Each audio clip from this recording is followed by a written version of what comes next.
So, you know. Hey everybody, it's 7:01, so let's get going. So my name is Rob Wolfson. I'm Chair of Learning and Development for District 5360. Thanks for taking time tonight out of your schedule to obviously come and join the Diversity, Equity, Inclusion Committee as they unveil and roll out their new toolkit that they've worked hard to create. So glad you can join us. Like all things on Zoom, just try to mind your mute button so we don't get the background noise. It's easy to unmute it if needed. I'm sure Danny, as the host, will take questions throughout or at the end. He'll go through that. This will be recorded, so feel free, as always, to share with any members of your clubs or anyone else you feel necessary after the fact. We'll post it on the District 5360 YouTube channel for posterity purposes. And for those who don't know, you just go into YouTube, type in Rotary 5360, and all of the content is there. So I was happy to oblige Danny when he reached out to me to arrange a date for the committee to roll the toolkit. I unfortunately need to bow out. I do have another commitment, but Danny's the host. You're in good hands. And so if you have any questions, obviously reach out to either myself or Danny and we'll get them answered after the fact. So have a great webinar. I'm sure it's going to be amazing. And congratulations. And Danny, take it away. Sounds good. Thank you very much, Rob. And for those folks who may be interested, we will have contact info towards the very end of our presentation. So don't you worry, there will be ways to get in touch with us. So with that, I'm going to start sharing my screen a bit here. Sorry, I think Danny, you're muted. but maybe we could just introduce who are the members of the DEI committee.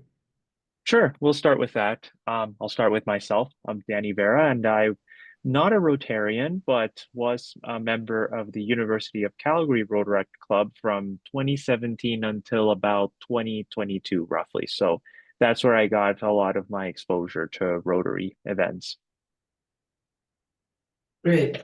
So up here, I'm Judy Vaup. I'm with the Cochrane Rotary Club, and I was strangleholded or whatever to take on this committee. Well, first of all, Christine was our DG at the time, and then Martin Parnell kind of lassoed me.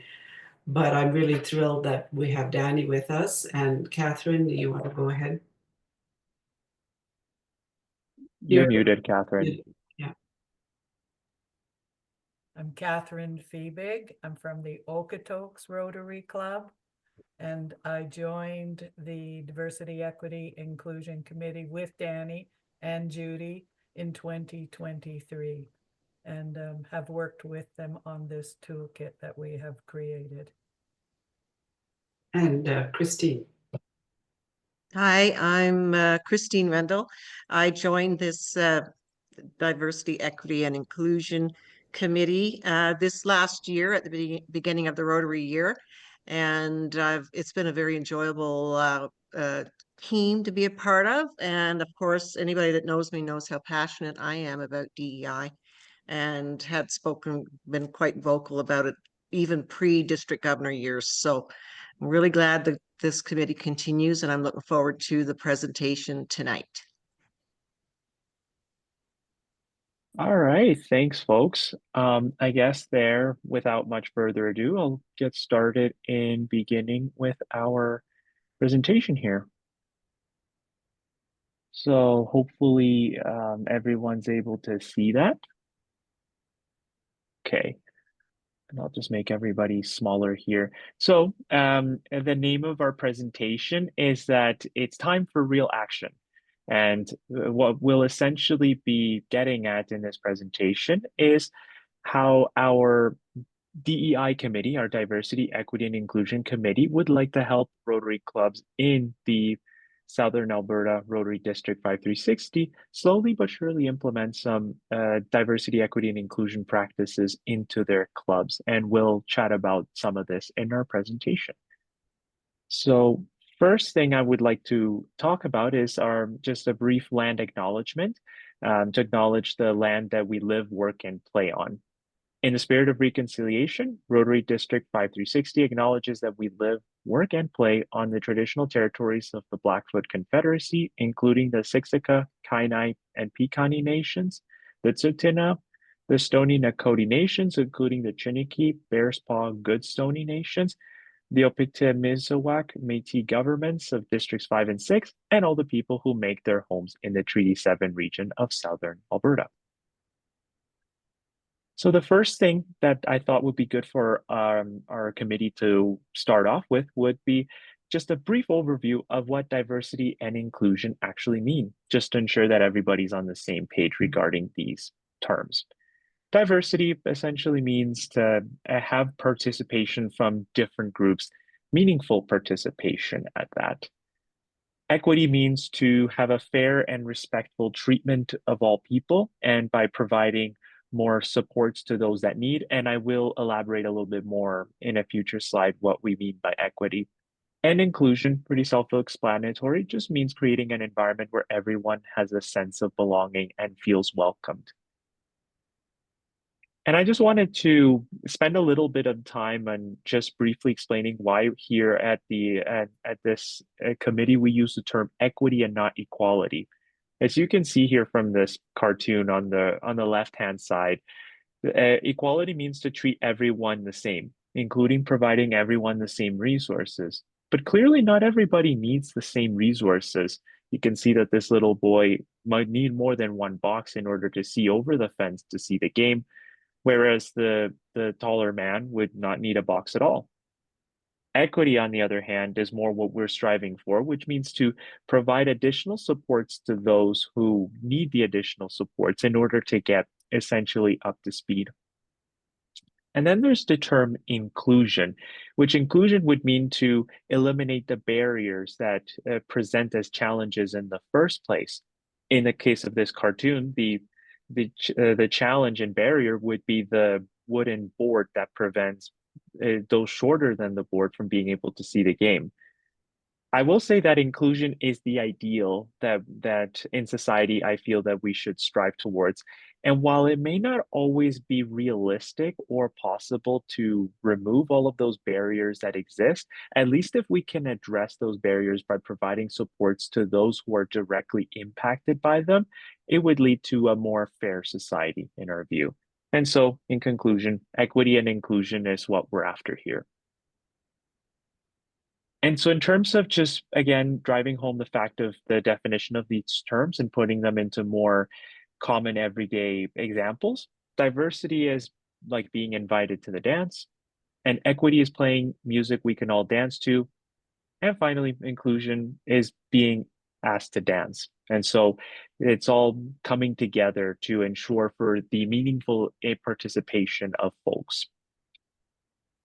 And so here as Rotarians, I think it's important to reflect on how this applies to Rotary clubs. And clearly Rotary International has given some thought to this. And this is a quote taken directly from their website themselves, where they state that as a global network where people unite and take action to create lasting change, Rotary values diversity and celebrates the contributions of all backgrounds.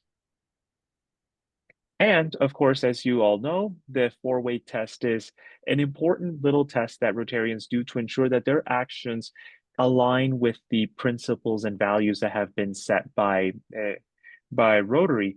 And I would argue that the four-way test is very much compatible with DEI. For instance, the first test, is it the truth? In our committee, we feel that yes, it is the truth, and that implementing diversity, equity, and inclusion can help more folks to be involved and feel that they can make a meaningful participation in Rotary initiatives.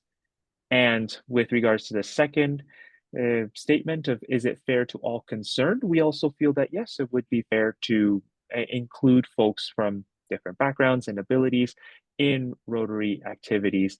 And as you can see with the third and fourth tests of the four-way test, that by increasing diversity, equity, and inclusion, it would help to build goodwill and better friendships, and of course would be beneficial to all concerned, not just those who are being included who may have been excluded in the past, but also to Rotary clubs themselves, as they can enrich and improve over time with new and exciting perspectives that can be brought into the clubs.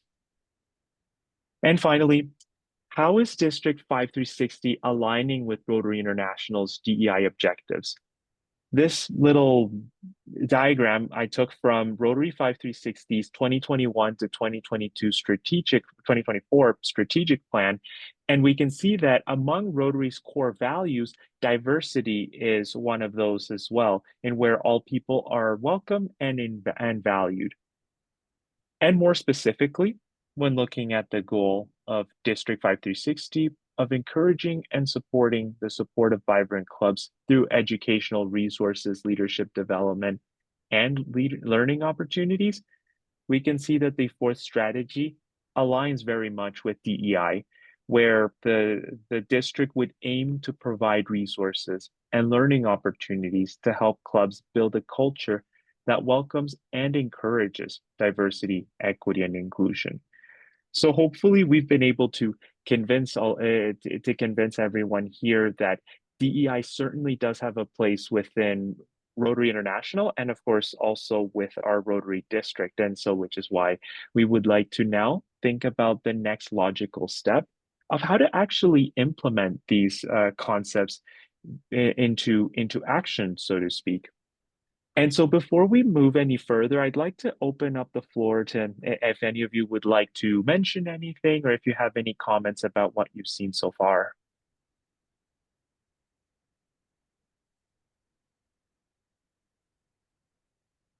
If not, that's okay. We'll have plenty of time over the remainder of the presentation for anyone to give their thoughts and comments. But if any of you have a question or comment, you can also feel free to throw that in the chat. I'll be happy to check the chat periodically. With that, though, I'd like to hand it over to the next person in our presentation, which I believe is you, Judy, to cover the next few slides. Sure, thanks, Danny. So this is, Rob mentioned the toolkit that we've developed, and this is just a image taken from the front cover of the toolkit. And this is something that's available to anyone, everyone, electronically. We also have a few hard copies, but you know, if there's a lot of people who really want hard copies, we could also consider getting more copied.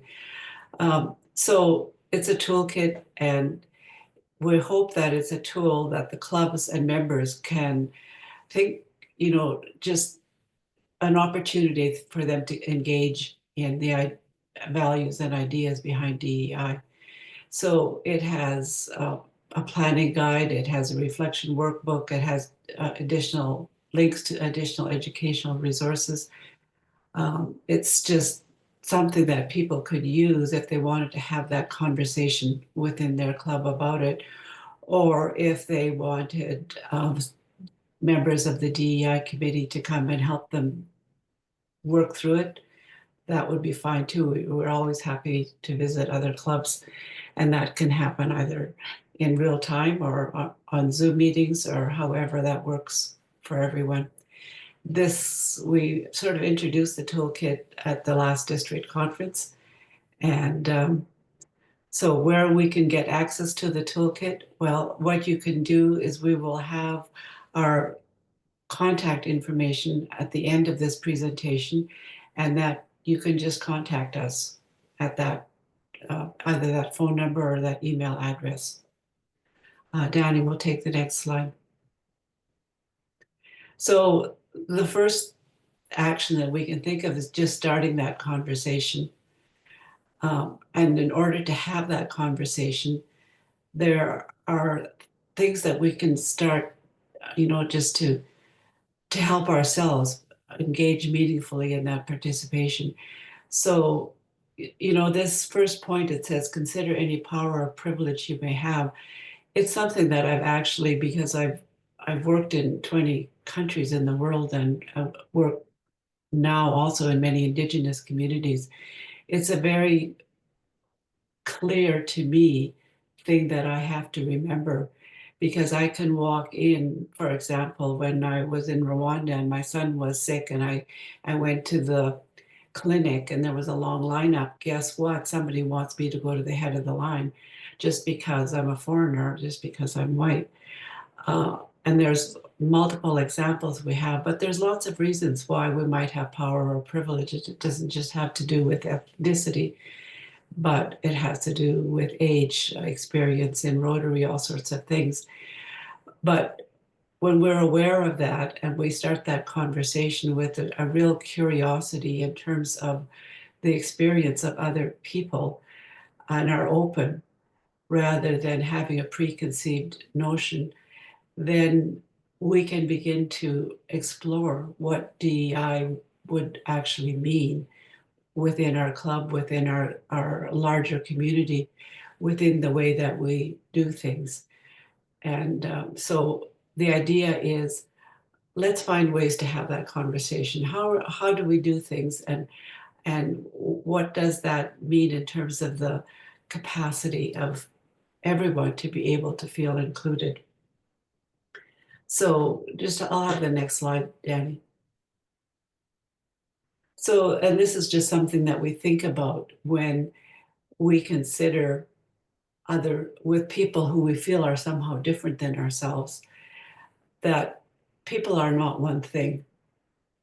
And that can be called intersectionality. So we have, as individuals, we have a gender, we have a race or ethnicity, we have a class, whether we think Canada has classes or not.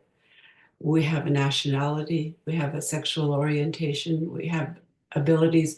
Those are just some of the characteristics that we carry as individuals. And so that's important to remember when we are looking to open up our conversations and our interactions with people who may seem somehow different,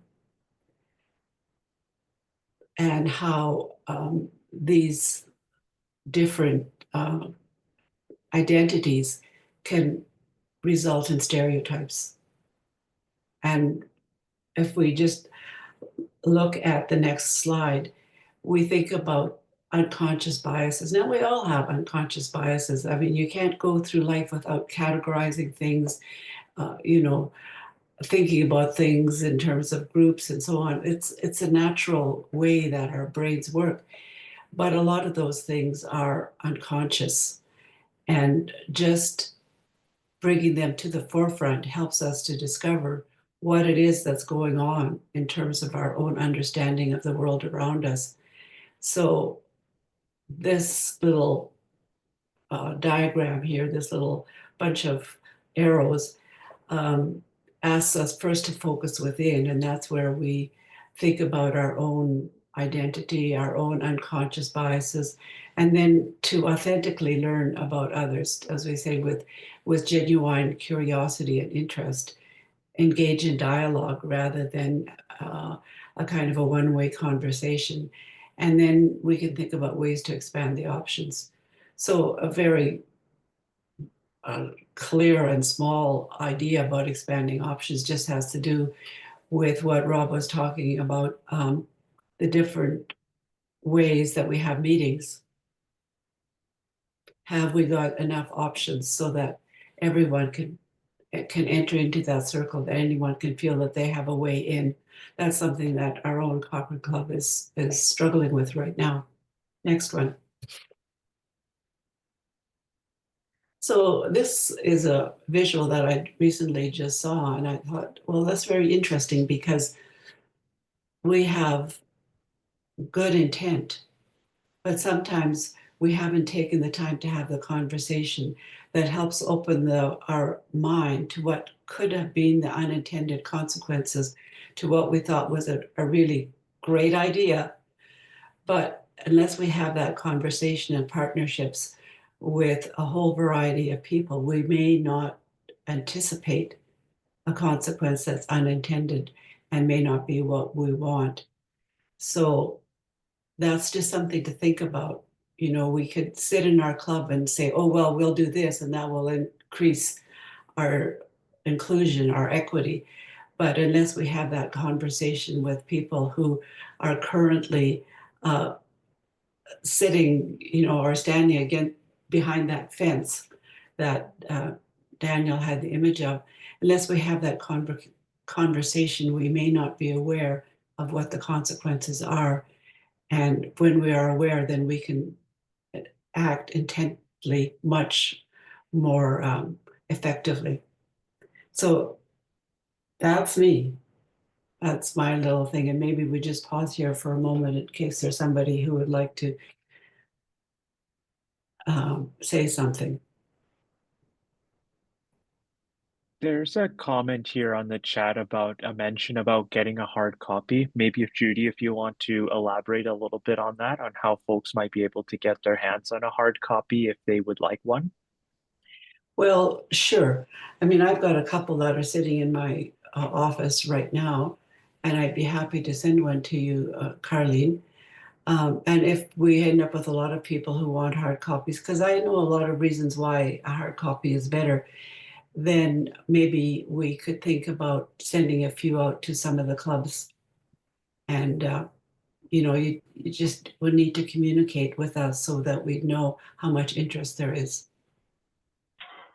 Yeah, Judy had mentioned the hard copy. That was one that put the comment in. My name is Carline, but I go by Carl. That's fine. Yeah, I hate to admit it, but I'm still part of that generation that I need a hard copy to work with. The computer, terrific, but I'm not there quite yet. Yeah, exactly. I understand. Believe me, my husband's mother stopped working when she was 86, and Michael said to her, "Why now, Mom?" And she says, "Because they want me to learn another blank blank computer program, and I'm not going to do it." So I totally understand. So just get in touch with me, Carl. You'll see our contact information at the end.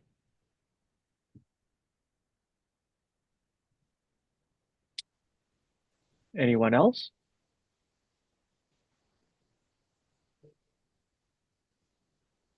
If not, then I guess for the interest of time, perhaps we'll hand it over to you, Catherine. Okay. So I want to expand on starting the conversation by saying diversity, equity, and inclusion. The work involves being willing to take the time to have conversations about almost every aspect of the way we operate as Rotary clubs. These conversations can focus on membership, how we attract and retain members that represent the diversity in our community. And I hear that being discussed at meetings with no clear, definite idea of how to do that. They can also focus on the partnerships we build in community to make a difference. Do we take the time to learn about our community, its demographics, the needs in the community, the resources in the community dedicated to enriching the quality of life for all, and opportunities for Rotarians to make a meaningful contribution? And I think that they're really important conversations to have. Starting a conversation, here's some things for you to think about. Diversity questions. Do you target women, young professionals, different ethnic groups, non-traditional professions, and gender diverse people? And do the demographics of your club match the demographics of your community in terms of age, race, gender, religion, economic status, career, and different abilities? Is there a bias in seeking new members? And as Judy was saying, we all have those unconscious biases, and it's to look at them. And in the toolkit that we've created, we talk extensively about what are unconscious biases and how to identify them in yourself. Also, is there an active plan to increase diversity? And equity questions you could ask is your meeting accessible to all in terms of place, accessibility, time, cost? And cost is a factor for quite a lot of people. and alternative meetings and times. Some other reflective questions to think about are, is there an ethnic bias to your meetings or your menus if you serve a meal? Has a sliding fee scale for membership dues been discussed as a possible option to attract more members and a diversity of members of different economic standing? Does everyone have the technology capabilities to join your online meetings? And are your meetings and speakers non-political? Do you use non-denominational reflections? Like, do you have Rotary moments at the start of the meeting rather than practices associated with a specific religion? And then the last one is inclusion questions. Are all members involved on at least 2 committees or activities? Are new members assigned a mentor? Is every member considered for leadership positions? Are members invited to participate, not just making an announcement from the podium? Are activities accessible so all can join?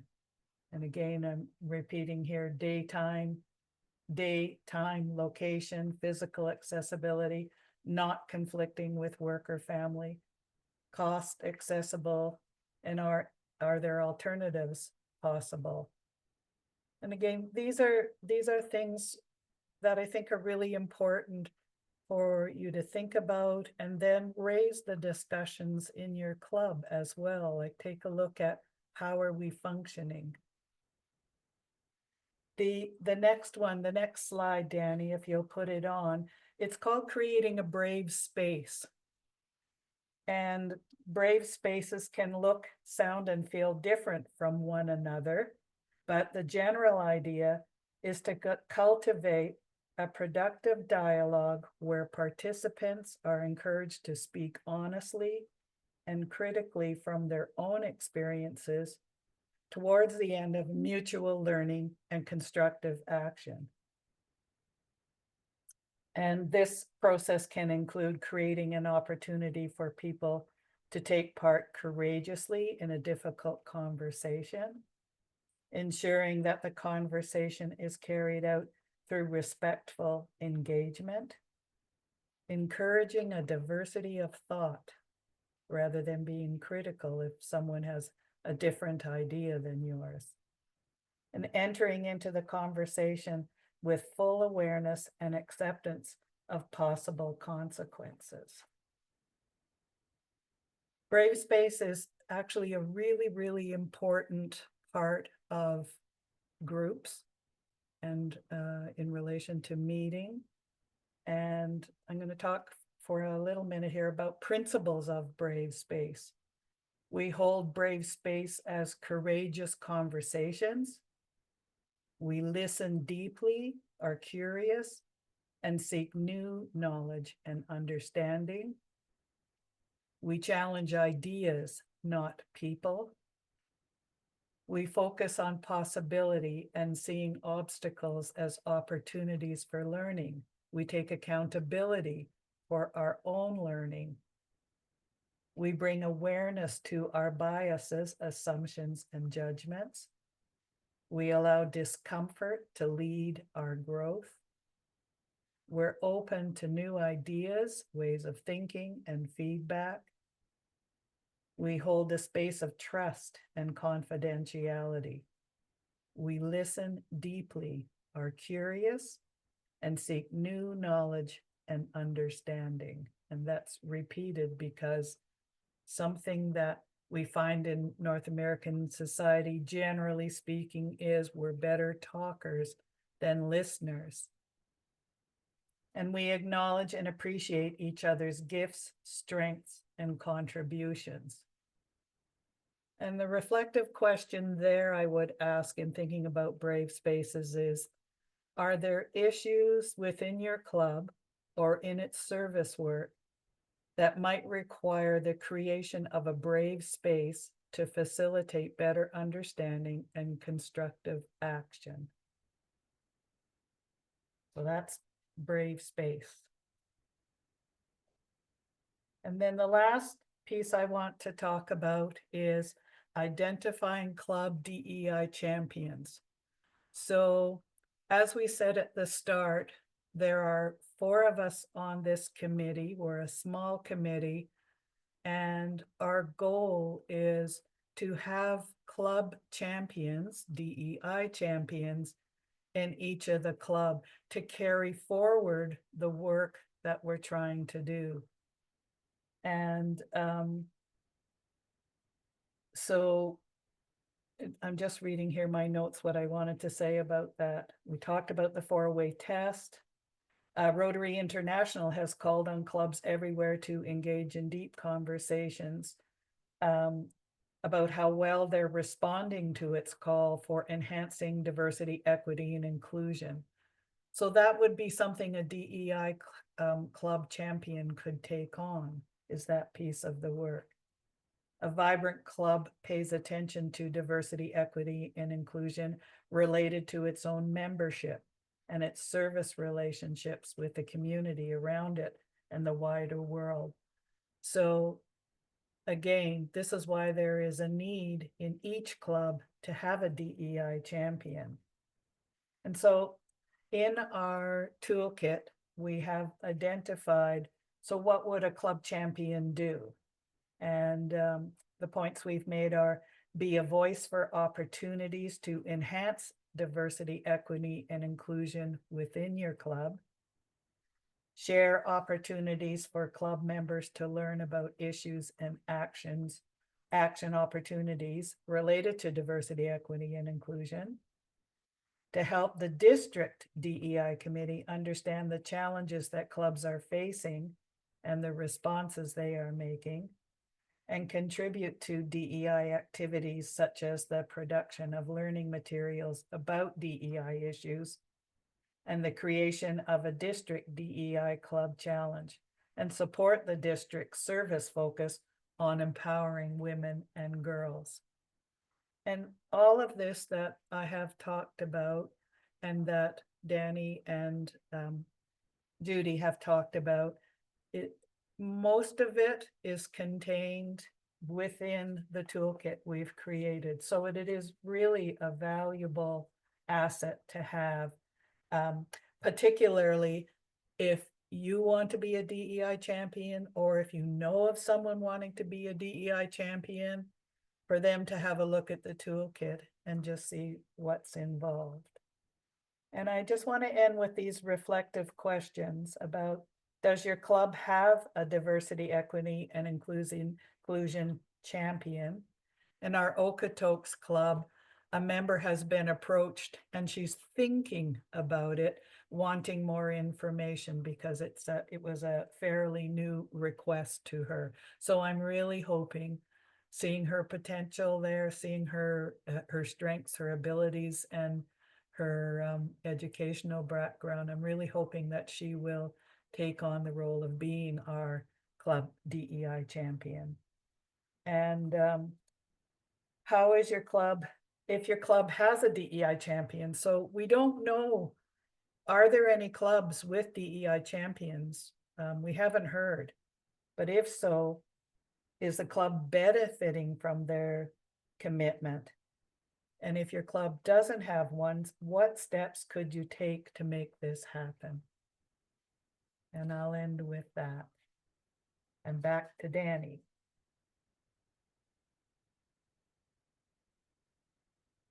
And there's a quote from Maya Angelou. And one isn't born with courage. One develops it by doing small, courageous things. Great. Thank you very much, Catherine. And I'll just finish off here with some final parting thoughts and information. So we promised you folks some contact information. And so we would say that your main point of contact would be to contact the chair of our committee, which would be Judy Bopp, and she can be reached at dei@rotary5360.ca. And I'll write that email in the chat here. So if anybody wants to copy it, you can do so. It's right there in the chat. And also there's the cell phone number 403-861-7814. And the last thing would be if you folks want to contact us, and we actually encourage you, any of you that have any interest in DEI work across the district, to get in touch with us. And here are 4 points that we want to share with you today as to some benefits that you might get from being able to contact us.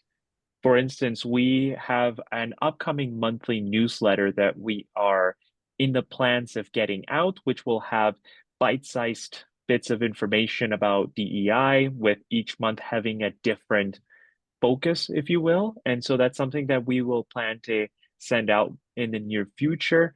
And so if you email us and want to get involved in our monthly newsletter, you can let us know. And whenever we send that out, we'll let you know about that newsletter. You can also just say, Danny, that anybody who wants to receive that newsletter needs to get in touch with us, as we have to build up our subscription list. So even if you don't want to be a DEI champion, or but you just want to get the monthly newsletter, you need to let us know with your email information so that we can get you on the list. Great. Thanks for that, Judy.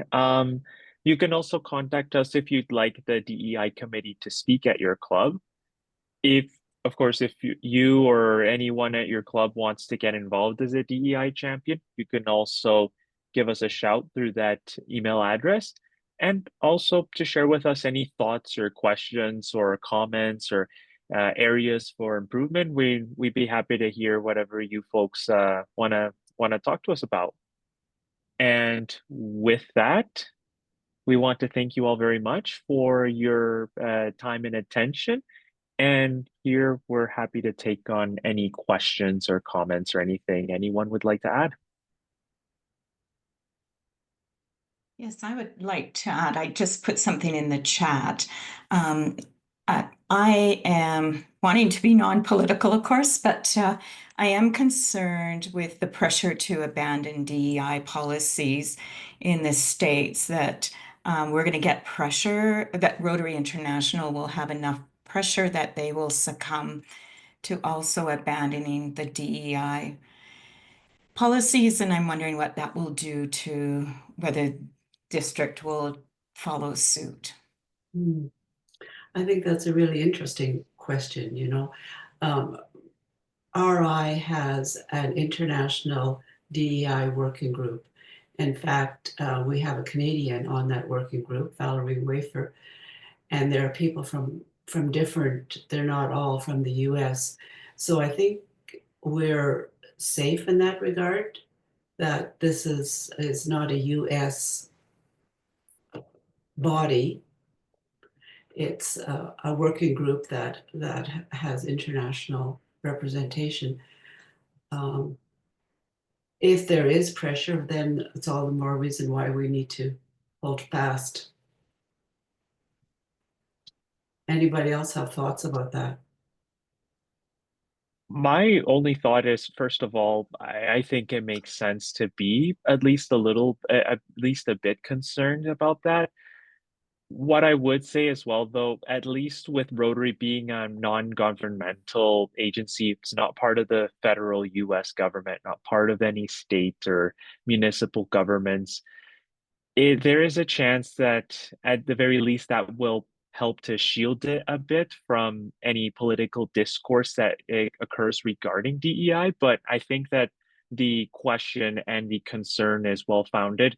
But what I do think, to further extend with what Judy is saying, that because it is an international body, if it were to for whatever reason, the Rotary organization in the US follow suit with the administration or whatever happens there, that's not to say that Rotary organizations in Canada necessarily need to as well, considering it's from a separate location. But so far, I don't think I've seen any stop or seizing of DEI work in Rotary International, at least from what I could see from looking at those resources recently.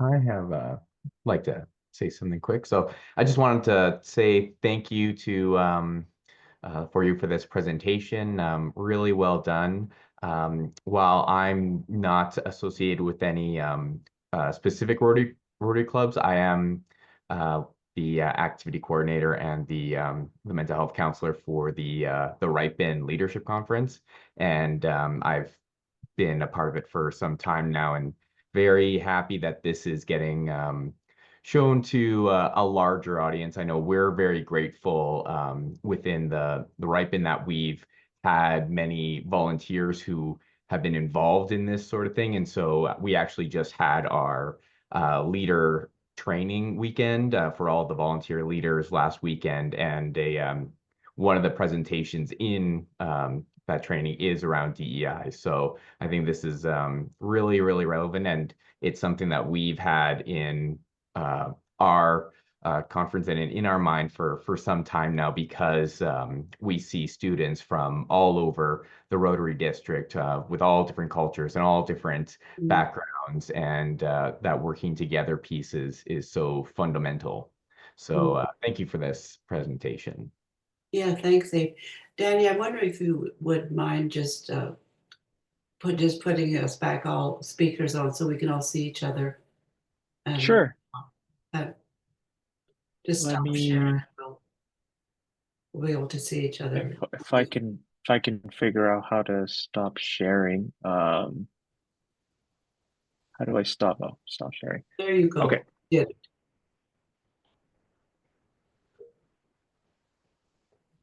Yeah. I think there was a question in the chat, Judy, about the DEI contact info. Do you know if it's in Club Runner yet? I don't. I mean, the email address was set up by Charlene Bearden, so I assume it's kind of linked in, but that's something we'll need to look at.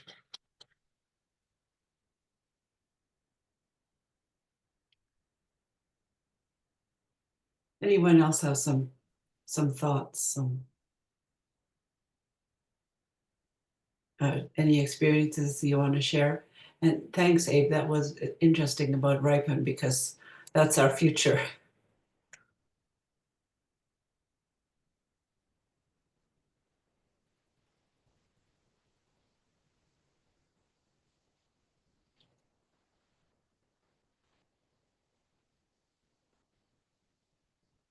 Why don't we just do a quick little, yeah, John. Yeah, in my club, Millennium, a couple of years ago, we had a a pretty unfortunate set of circumstances where one of our members was very much against what he called woke people, or people from other races and things. It's all dealt with now, but it's not easy. It's a very, very difficult thing to deal with, and having been through it a little bit, it's not fun. It's nice to invite people in, but when you have to say, look, you can't be part of this group because you're not fulfilling. It's like in human resources. It's lots of fun to hire people. It's awful to fire them. So there's the other side of the coin too that we have to be aware of. Yeah, it's very painful, John.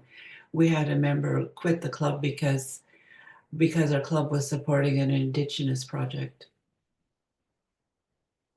Those things are under the surface, and they only come out when you start having those brave conversations, or when you start getting out in the community and making partnerships with all the diversity of your community.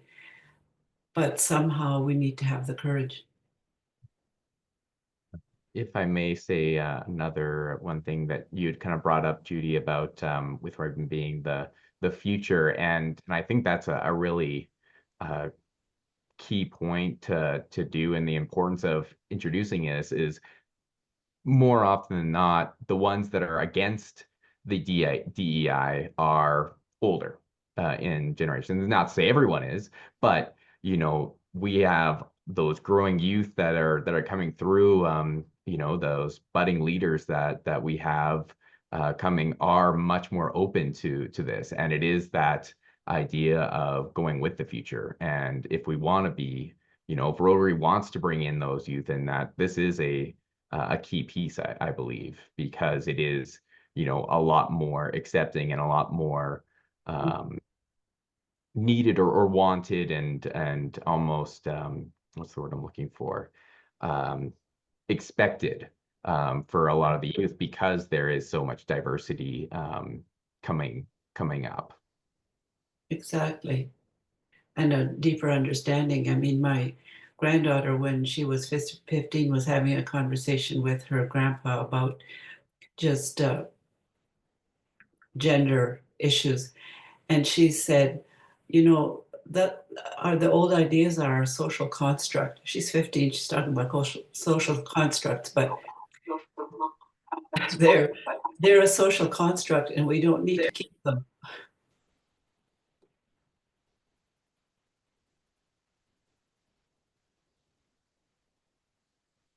Well, if I could comment a little bit, this has been great tonight. I'm glad this has finally been accomplished. Just so everybody knows, I have not been participating as heavily as I would like to on this committee, but I'm really happy about the work it's doing. And staying on as a committee in our district is very important. The work we are doing is going to be coming out more and more now. We're going to be open up to more questions about DEI, and we know out in the world now there's a little move away from that, which really to me is sad to hear.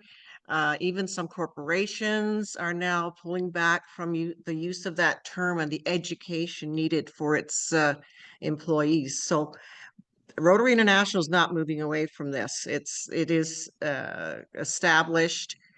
We see the importance of DEI to keep our membership growing rather than shrinking, reflecting our communities in service and membership the way we could be, and we are not yet, but we will be. I'm confident we will be in a lot of ways, especially in North America. I see where the trend is growing about more clubs being more DEI focused, and getting those club champions is very important. So when I was in my role prior to this as district governor, I faced a fair amount of opposition, and even some of the characterizations given to different ethnic groups was awful, and I had to put my hand up and say, stop that, like, stop it, like, this is very inappropriate.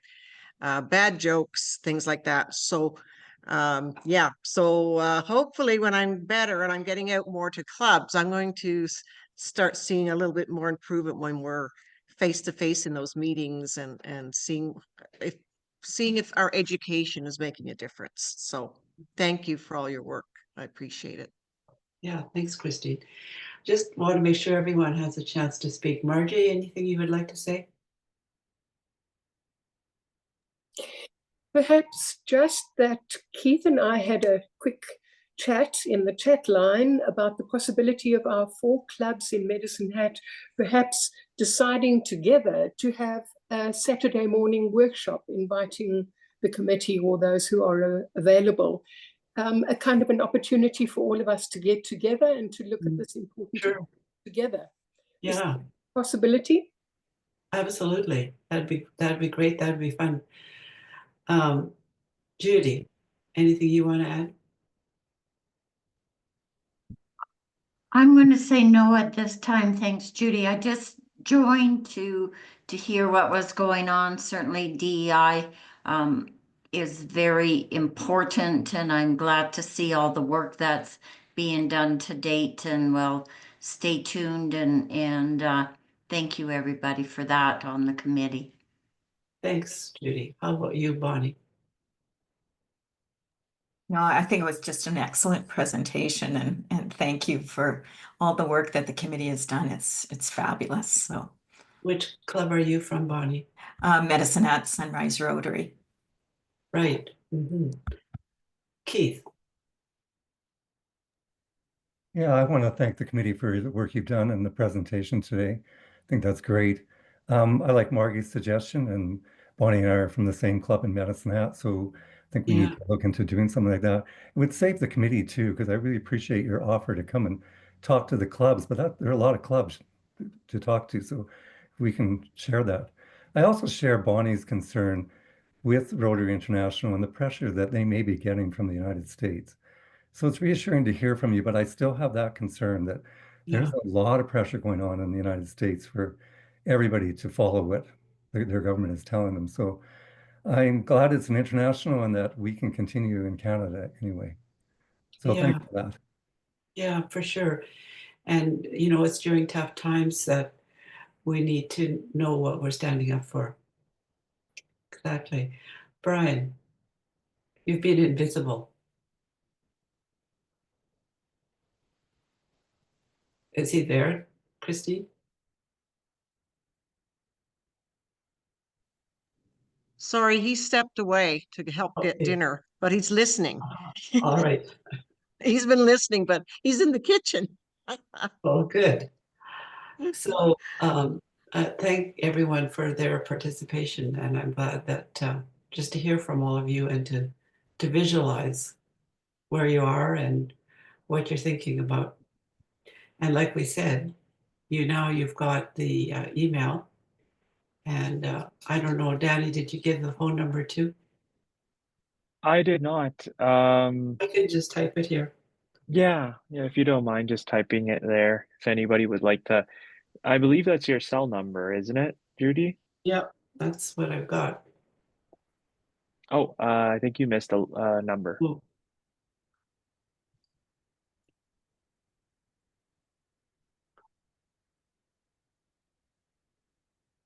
There we are.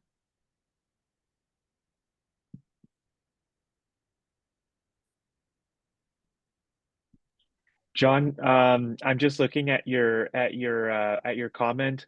Man, I love Dick's Sporting Goods. It's like one of my favorite. Every time I go down to the States, my grandma lives in Kissimmee, Florida, just a 20-minute drive away from Orlando. And whenever I go down to Orlando, I make sure to do two things: go to Disney World and go to Dick's Sporting Goods. So at least to see that they still support and practice DEI, I think is really cool, and kind of furthers my desire to continue going there into the future. Yeah, I have actually I have more family in the States than I have in Canada. So all this stuff going on now is very difficult. But yeah, I never thought much about Dick's Sporting Goods when I go down to Iowa, where a ton of my cousins live, other than, oh, it's a sporting goods store. And then I saw this piece in the last couple of days, and I thought, wow, that's something special. yeah, and there are people everywhere who are standing up for what they believe in. So just say thank you to everyone. I'm aware that our time is coming to an end. Appreciate your attention, appreciate your comments, and pass the word. All right. Well, I guess with that, I guess we'll call it a night. Thanks, everybody. Thanks so much again. It was a great Thank you, everyone, presentation. for